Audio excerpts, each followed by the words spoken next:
The crackle of static over the airwaves could feel like a whisper in the night, a voice coming from nowhere and everywhere at once, carrying promises, threats, and lies all wrapped in the seductive familiarity of sound.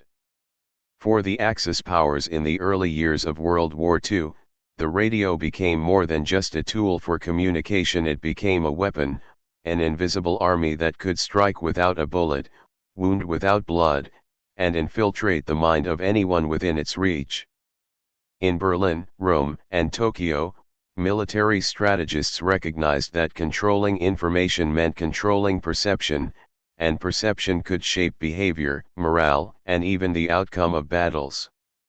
Long before armies clashed on frozen fields or burned cities, an entirely different battlefield emerged in the electromagnetic waves above Europe and Asia, a battleground fought not with tanks and rifles, but with sound, language, and the subtle art of persuasion. The origins of this approach lay in the recognition of human psychology as a strategic tool. Germany, for instance, had invested in radio technology since the 1920s, seeing it as both a method of domestic propaganda and a potential instrument for influencing foreign populations. By the late 1930s, as Hitler's ambitions grew toward continental domination, the German military had already established dedicated propaganda departments, equipped with shortwave transmitters capable of reaching millions across Europe. It was not enough to win battles with weapons, minds had to be shaped as well. In Rome, Mussolini's regime followed closely, experimenting with broadcasts aimed at Italian-speaking populations abroad and attempting to sway the opinions of neighboring countries. In Tokyo, the Imperial Japanese Army recognized the same potential, envisioning a network of radio stations that could undermine Allied troops' resolve in Southeast Asia and the Pacific. Across these three Axis capitals, a shared belief emerged: the airwaves could be weaponized, and psychological warfare could become a decisive component of modern conflict. The first broadcasts were cautious, almost experimental. German engineers and propagandists created stations that mimicked neutral or even friendly networks, concealing their origins while slipping in carefully crafted messages. One famous example was the station that later became known as Soldatensender Calais, which broadcasted in English to Allied troops, mixing popular music with subtle commentaries designed to sow doubt about leadership decisions and the progress of the war. Soldiers who tuned in expecting entertainment found themselves hearing reports that exaggerated defeats, suggested futility in resistance, and emphasized the inevitability of Axis victories. It was a methodical process. The human brain absorbs familiar voices and comforting patterns, and when these are coupled with disheartening information, the effect can be profound. It was psychological artillery, and for those listening, the barrage came invisibly, silently, relentlessly. Italy and Japan developed parallel strategies, often tailored to the regional context.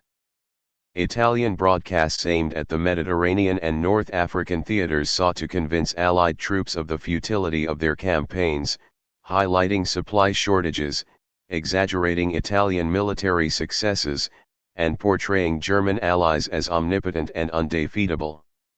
In Asia, Japanese shortwave stations targeted Allied forces scattered across islands and coastal regions, using a combination of music, messages of surrender, and carefully constructed reports of victories to manipulate morale.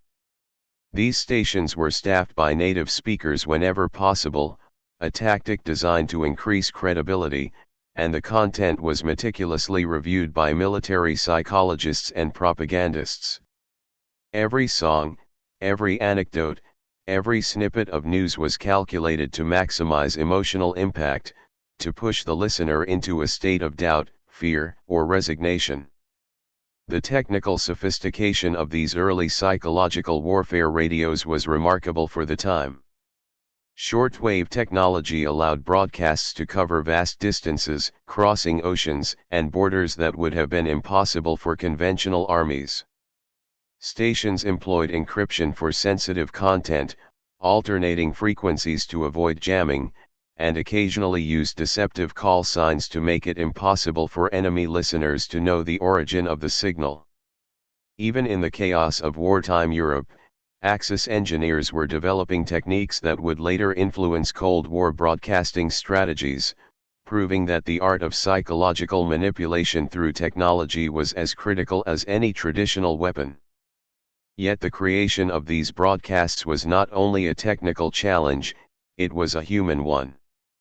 Writers, actors, and announcers had to understand the psychology of enemy soldiers, the fears of civilians, and the cultural context of the target audience. Propaganda was crafted to feel plausible, to resonate with lived experiences, and to exploit insecurities. For German broadcasters, this meant analyzing British and American newspapers, letters from soldiers, and intelligence reports to identify cracks in morale. For the Japanese, it meant understanding the cultural mindset of Allied troops from multiple nations, a task that required linguists, psychologists, and military analysts working together. Every word broadcast was tested, refined, and timed for maximum effect. A single poorly chosen phrase could discredit the entire station, turning what was intended as subtle persuasion into blatant manipulation that would be ignored or ridiculed. Despite careful planning, the early days of Axis psychological radio warfare were far from perfect. Technical failures, miscalculations of audience reception, and unintended consequences sometimes undermined the effectiveness of broadcasts. Some Allied soldiers recognized the messages as propaganda immediately, responding with skepticism or even humor. But the Axis powers persisted, refining content, experimenting with timing, and coordinating radio campaigns with leaflet drops, news manipulation, and other forms of information warfare. What began as a tentative experiment gradually became a sophisticated system, demonstrating that in modern war, the battle for minds could be as critical as the battle for territory. By the time Europe and Asia were engulfed in full-scale war, the psychological warfare radios of the Axis powers had become a permanent feature of the conflict. Soldiers in distant theaters carried small, battery-powered radios in their packs, and each click of the dial could bring comfort, distraction, or despair. Civilians, too, were not immune. Broadcasts aimed at occupied populations reinforced Axis control, spread fear, and attempted to legitimize occupation policies. In quiet moments between battles, the faint hum of a distant broadcast could alter decisions, shape perceptions, and quietly influence the course of the war itself.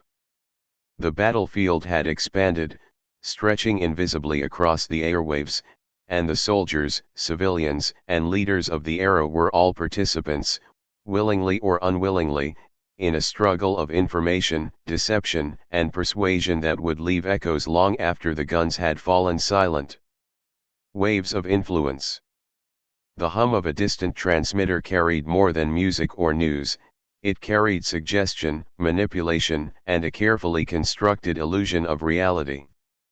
Across the battlefields of Europe, North Africa, and the Pacific, Axis powers realized that control over the airwaves could be just as deadly as control over territory. By 1941, German, Italian, and Japanese propagandists had moved beyond experimentation into full-scale operations, designing broadcasts that targeted not just physical soldiers but the very minds of those listening. These were not random messages flung into the air, they were deliberate, calculated transmissions, crafted to exploit fear, uncertainty, and the human tendency to trust familiar voices. Each station became a psychological weapon, operating silently yet relentlessly, infiltrating the quiet moments between marches, drills, and rest. German stations, in particular, became masters of deception. Soldetensender Calais, ostensibly a friendly English-language station for Allied troops, became the centerpiece of a broader strategy to erode morale. Music, often popular tunes familiar to soldiers far from home, was interspersed with subtle commentary designed to make victory seem distant and leadership unreliable. Announcers spoke in calm, authoritative tones, recounting news that was carefully distorted, victories downplayed, defeats exaggerated, and the resilience of German forces magnified to an almost mythic level. The goal was to sow doubt, to make soldiers question whether their sacrifices were meaningful, and to create a sense of inevitability around Axis dominance. Listeners often did not realize that what they were hearing was engineered to manipulate their emotions. To them, it was simply another voice in the vast network of wartime news. Italy approached psychological broadcasts differently but with equal intent. Italian stations targeting the Mediterranean theater emphasized logistical struggles of the Allies, overemphasized the successes of Axis units, and frequently highlighted internal divisions within enemy ranks. Propaganda was carefully localized. Reports referenced specific regions, units, or operations to create the illusion of intimate knowledge of the enemy's movements. Announcers spoke directly to the soldiers, often blending factual elements with distortion, creating a perception that the Axis powers were omniscient. By speaking to both soldiers and civilians, Italian broadcasts attempted to create a dual effect: confusion among the enemy and reassurance for Axis supporters. In the Pacific and Southeast Asia, Japanese shortwave stations became particularly insidious because of the region's geography and communication challenges. Many Allied units operated in isolation, cut off from consistent news and surrounded by hostile forces. Japanese propagandists recognized that these conditions made soldiers especially vulnerable to influence. Broadcasts promised humane treatment for those who surrendered, often recounting alleged stories of compassion toward prisoners of war. Music and cultural references familiar to Western troops were combined with subtle psychological nudges, creating a scenario where surrender could seem not only rational but desirable. These stations even broadcast fake news of Allied defeats and exaggerated Japanese victories, planting seeds of doubt about the larger progress of the war. One of the most effective techniques across all Axis stations was the illusion of neutrality or authenticity. Listeners were more likely to trust voices that appeared credible, familiar, or detached from the enemy. Stations often mimicked local news outlets, adopted neutral-sounding call signs, or employed announcers fluent in the enemy language. In some cases, defected soldiers or native speakers were used to lend authenticity. This careful attention to presentation allowed broadcasts to bypass immediate skepticism and penetrate deeper into the psyche, where repeated exposure to doubt-inducing messages could shape perception and decision-making. Timing and repetition were critical. Propagandists understood that a single broadcast was rarely sufficient to alter morale; it required constant reinforcement. Messages were repeated, rephrased, and synchronized with other Axis actions, including leaflet drops, visual propaganda, and local intelligence reports. For example, a radio announcement of an Allied defeat might coincide with aerial reconnaissance or even a minor military skirmish, lending credibility to the broadcast and amplifying its psychological effect.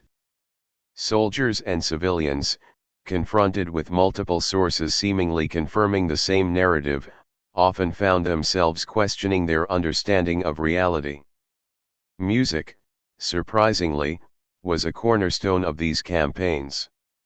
The right song, inserted at key moments, could disarm suspicion, induce nostalgia, or lull the listener into a receptive mental state. It was not merely entertainment, it was a psychological tool that softened the mind, making it more susceptible to suggestion. A cheerful tune or familiar melody could lower resistance before a subtle claim about futility or surrender was introduced. Engineers of propaganda carefully curated playlists, aware that emotional resonance could determine whether a message succeeded or failed. Leaflets and print media often reinforced broadcasts. Soldiers who heard one message on the radio might find a similar leaflet dropped by plane, repeating the same claims and offering visual confirmation. This dual sensory approach magnified the impact, creating a sense of inevitability about the Axis narrative. For example, a soldier hearing about Allied setbacks on the radio might see a leaflet detailing the same event, complete with fabricated statistics or images. The combination of auditory and visual reinforcement strengthened belief and eroded morale over time. Despite these sophisticated techniques, the effectiveness of Axis psychological radios varied. Some soldiers were deeply affected, questioning leadership, feeling isolated, or even surrendering to forces they might otherwise have resisted. Others laughed, ignored the broadcasts, or shared the absurdities with comrades, creating a counter-narrative of mockery and resilience. Civilians under occupation, however, were often more susceptible, as consistent exposure to controlled information created fear, compliance, and dependence on Axis narratives. In both cases, the broadcasts were never intended to replace combat, rather, they supplemented it, creating a battlefield in the mind that mirrored the destruction outside. By the mid-war period, Axis psychological warfare had become an integral component of military strategy. Engineers, linguists, psychologists, and military planners worked in tandem to ensure that every word transmitted had a purpose, every melody a hidden intent, and every broadcast a potential advantage. The airwaves became an unseen front, extending the reach of armies into homes, barracks, and isolated outposts. Soldiers, whether in trenches, deserts, or islands, were no longer only contending with bullets and bombs, they were navigating a continuous flow of carefully constructed perception, designed to manipulate emotions, influence decisions, and exploit vulnerabilities in ways traditional weaponry could not. In the end, the story of Axis psychological warfare radios is not one of guaranteed success, but of innovation, meticulous planning, and the relentless pursuit of influence. The broadcasts were never just noise, they were a calculated assault on thought and emotion, a recognition that the mind could be a battlefield as real and consequential as any city, forest, or battlefield line. From the familiar strains of music to the carefully measured cadence of an announcer's voice, every element was engineered to reach, penetrate, and unsettle, proving that in the modern era of war, domination over minds could be just as decisive as domination over land. Minds under siege. The sound of a radio crackling in the night could feel like a presence in the room, an unseen observer whispering doubts, fears, and half-truths directly into the ears of soldiers and civilians alike. Across distant battlefields and occupied cities, the Axis powers' carefully orchestrated broadcasts were no longer experimental, they had become relentless, persistent instruments of psychological warfare. For those listening, the impact was often subtle at first, an uneasy feeling, a gnawing doubt, but over days and weeks, the cumulative effect could become profound, shaping decisions, emotions, and perceptions in ways that were almost impossible to measure. What made the broadcast so insidious was their intimacy. They reached soldiers alone in foxholes, civilians hiding in attics, and isolated outposts cut off from reliable news, exploiting moments of vulnerability to infiltrate the mind. For frontline soldiers, the radio became both a source of connection and a vector of anxiety. Many units carried battery-powered receivers, tuning in during brief moments of rest or while marching between positions. At first, the broadcasts might seem harmless popular music, news snippets, or commentary meant to mimic neutral or allied sources, but beneath the surface lurked subtle manipulations. Reports of enemy defeats were exaggerated, victories understated, and rumors of leadership failures were presented as fact. Soldiers who had already endured hunger, cold, and relentless combat began to experience heightened doubt and fear. The messages, carefully crafted, attacked not the body but the mind, eroding confidence in strategy, in comrades, and ultimately in oneself. Fatigue amplified susceptibility. A tired, isolated soldier listening to persistent messages of futility could find hope slipping away without even realizing it. Isolation amplified the broadcast's effects. Troops in remote posts, far from reliable communication, were particularly vulnerable. With letters delayed, news unreliable, and comrades lost to combat, the radio could seem like the only source of information. This gave Axis propagandists extraordinary leverage. Controlling the narrative allowed them to dictate perception, emphasizing hopelessness, exaggerating enemy losses, and even suggesting betrayal within units. Some soldiers, exposed to repeated broadcasts, reported feelings of paranoia, suspecting that allies were incompetent or that superior officers were deliberately withholding information. Sleep became difficult, dreams haunted by voices that mimicked familiar accents or news reports, and small lapses in morale could cascade into despair. Civilians behind enemy lines were not spared. In occupied territories, Axis broadcasts served as instruments of fear and compliance. Residents of cities under German or Italian control were subjected to constant repetition of news emphasizing Axis superiority, exaggerating local resistance failures, and highlighting the consequences of defiance. Japanese broadcasts in Southeast Asia used similar tactics, combining messages of inevitability with cultural appeals to instill a sense of powerlessness among occupied populations. Children, witnessing armed soldiers and hearing repeated warnings over radios, internalized the narratives of doom and inevitability, while adults struggled to differentiate between propaganda and reality. Even those who intellectually recognized the manipulations could not escape the emotional toll. Constant exposure to threatening information created anxiety, hypervigilance, and an ever-present sense of danger. The psychological impact of these broadcasts extended beyond immediate fear. Soldiers and civilians alike experienced what modern psychologists would later identify as stress-related trauma. Panic, irritability, and emotional numbness became common responses. Some soldiers avoided listening to radios entirely, fearing the mental consequences of exposure, while others became compulsively attentive, checking every broadcast for clues, unable to ignore the constant flow of information. For civilians, listening might oscillate between seeking reassurance and succumbing to fear, creating a cycle of dependency and anxiety. The broadcasts exploited the natural human need for information while simultaneously undermining confidence in everything that was heard.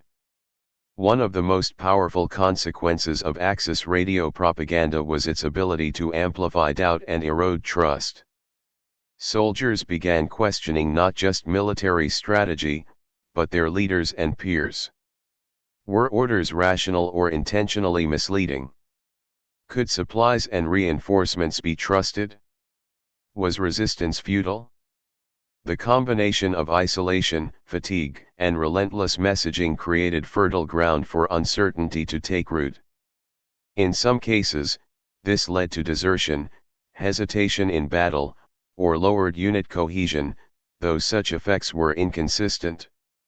For civilians, trust in governments and local authorities weakened.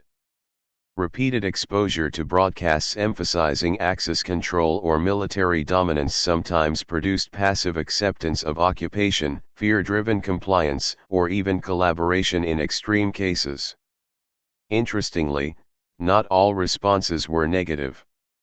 Some soldiers and civilians developed resilience in the face of propaganda, learning to recognize patterns, mock the broadcasts, or share counter-narratives with peers. In many units, humor became a survival tool. Soldiers would laugh at exaggerated reports, retell them in sarcastic tones, or collectively dismiss the information. This social coping mechanism allowed some to maintain morale despite the constant barrage of psychological attacks. Civilians, too, sometimes relied on oral networks, rumors, or underground publications to counteract the disorienting influence of Axis broadcasts. Yet even in these cases, the mental energy required to resist manipulation created stress, revealing that even unsuccessful propaganda had an indirect impact on psychological well-being. The cumulative effect of years of exposure to Axis psychological radios left lasting scars. Soldiers returning from combat reported nightmares, persistent anxiety, and difficulty trusting information from official sources.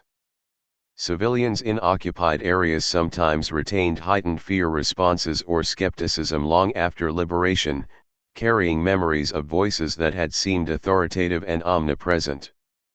Even those who intellectually resisted the messages experienced emotional effects, hypervigilance, irritability, and a lingering sense of vulnerability became part of daily life. The broadcasts, ephemeral as they seemed, had created enduring psychological landscapes shaped by fear, uncertainty, and manipulation. By the end of the war, the use of radio for psychological operations had demonstrated both its potential and its limitations. It was not a standalone weapon, it could not conquer territory or destroy armies by itself. But it was a force multiplier, capable of influencing perceptions, undermining morale, and shaping decisions in subtle, sometimes invisible ways.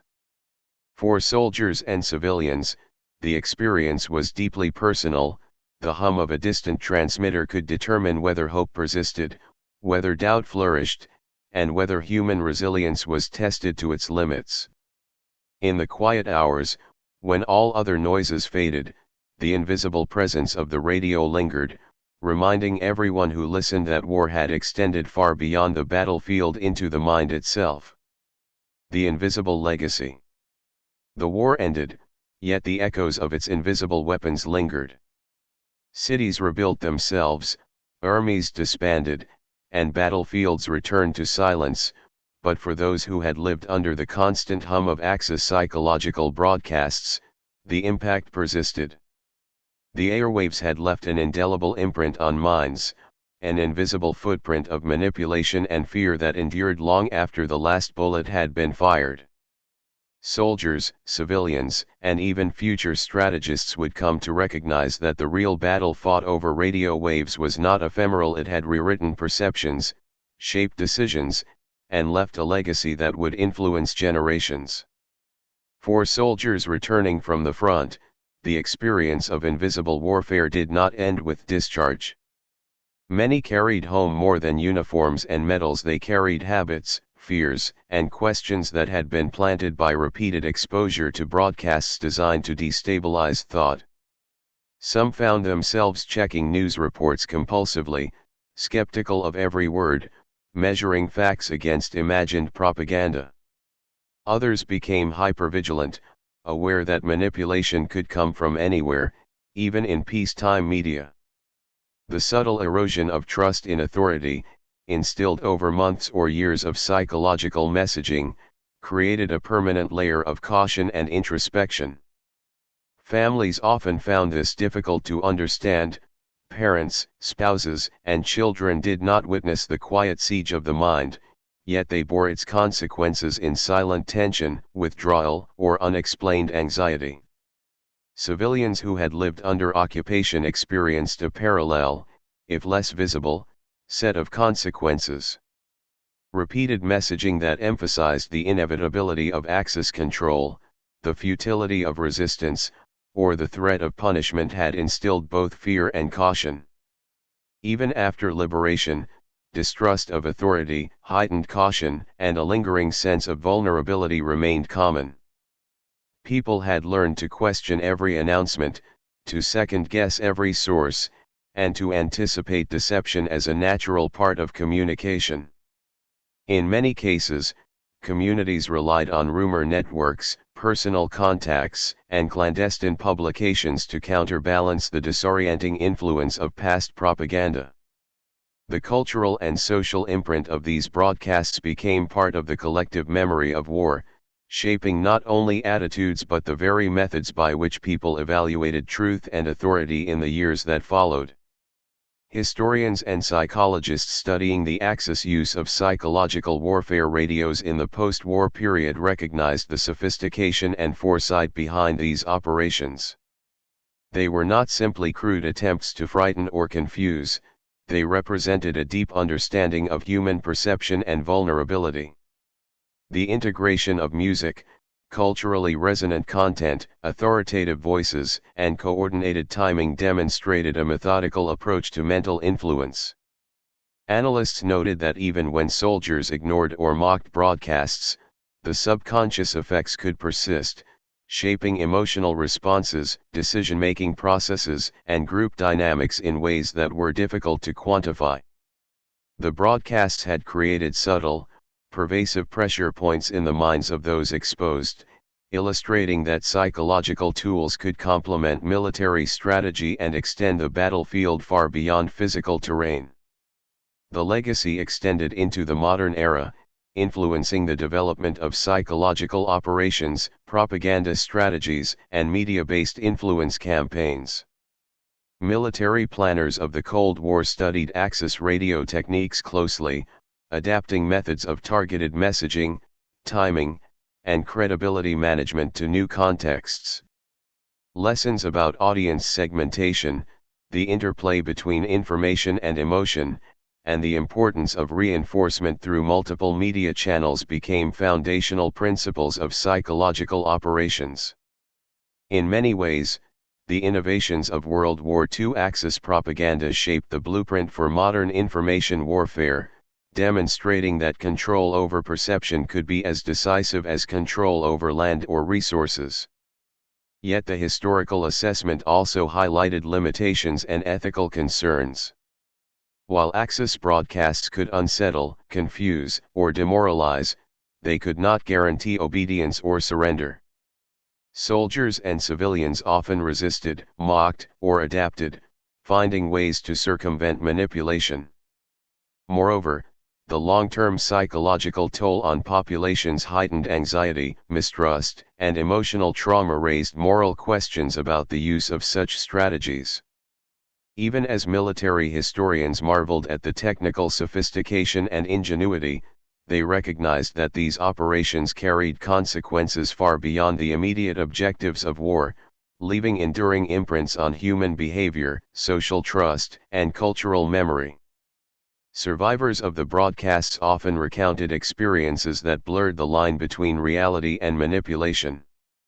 Some remembered vividly the voices that seemed familiar, yet conveyed information that was false or exaggerated. Others described moments of hesitation or fear during combat, influenced subtly by messages that suggested hopelessness or betrayal. In occupied cities, citizens recalled nights spent listening for news, filtering out deception, and making decisions under a constant veil of uncertainty. These individual memories collectively illustrated the profound psychological reach of Axis radio operations, revealing a dimension of warfare that was both intimate and expansive, silent yet omnipresent. The technological and strategic lessons were equally profound. Engineers had demonstrated that relatively simple transmission technology could achieve psychological effects across vast distances. Coordinated messaging, repeated exposure, and cultural tailoring could manipulate perceptions, induce doubt, and alter behavior. The Axis powers had not invented radio, but they had weaponized it in ways that anticipated modern concepts of information dominance, psychological operations, and media-driven influence. In hindsight, scholars recognized that the war had not only been fought with armies and artillery, but also with sound waves, voices, and narratives designed to shape reality itself. Ultimately, the story of Axis psychological warfare radios is one of innovation, influence, and enduring human consequence. They reveal that war extends beyond the battlefield, penetrating minds and emotions, and leaving traces that can last long after treaties are signed and borders redrawn. The broadcasts were both a testament to ingenuity and a warning about the power of information used as a weapon. They remind us that in any conflict, the human mind is both a target and a battlefield, capable of resilience but vulnerable to persistent, carefully crafted pressure. The invisible war waged over the airwaves left scars, lessons, and legacies, demonstrating that the echoes of sound and suggestion can endure long after the last gunshot has faded into silence.